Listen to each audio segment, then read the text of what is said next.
Trekking गिअरची ओळख या सिरीजमध्ये मी माउंटेनियर स्नेहल गिरडे तुमचं स्वागत करते।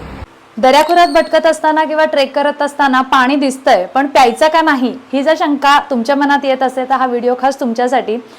आपल्याकडे एक असं डिव्हाइस आहे किंवा एक अशी बाटली आहे की ज्याच्यामध्ये स्ट्रॉ आहे आणि जो फिल्टर पाणीच तुम्हाला देतो। म्हणजे काय करतो, समजा एखादं कुंड आहे त्याच्यामधलं पाणी जे हिरवं पडलेलं आहे हे पाणी पिताना अर्थातच आपल्या मनामध्ये खूप शंका येतात की हे प्यायचं का नाही किंवा त्याच्यामध्ये किती बॅक्टेरिया असेल किंवा हे पाणी पिल्यावर नेमकं मला काय होईल। अशा परिस्थितीमध्ये जेव्हा तुम्ही पाणी फिल्टर करून पिता तेव्हा या बाटलीतलं पाणी 99% जर्म्स किल करतं। इतकंच नाही तर तुम्हाला अत्यंत निखळ स्वच्छ पाणी जे पिण्यासाठी उपयुक्त आहे इतकं पाणी तुम्ही पिऊ शकता। त्याच पद्धतीने एक नाही दोन नाही तर तब्बल 4000 लिटर पाणी, म्हणजे दररोज तुम्ही 3 ते 4 लिटर पाणी पित असाल तर साधारण 3 वर्ष तुम्हाला हा फिल्टर सातत्याने स्वच्छ पाणी करून पिऊन देऊ शकतो।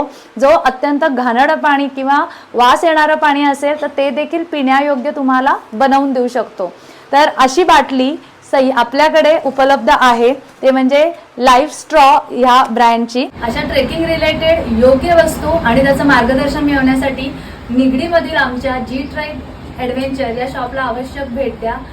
अशा छोट्या छोट्या माउंटेनिअरिंग टिप्ससाठी मला फॉलो करा, तुमची trek expert Snehal Girde, GTribe.in। Thank you.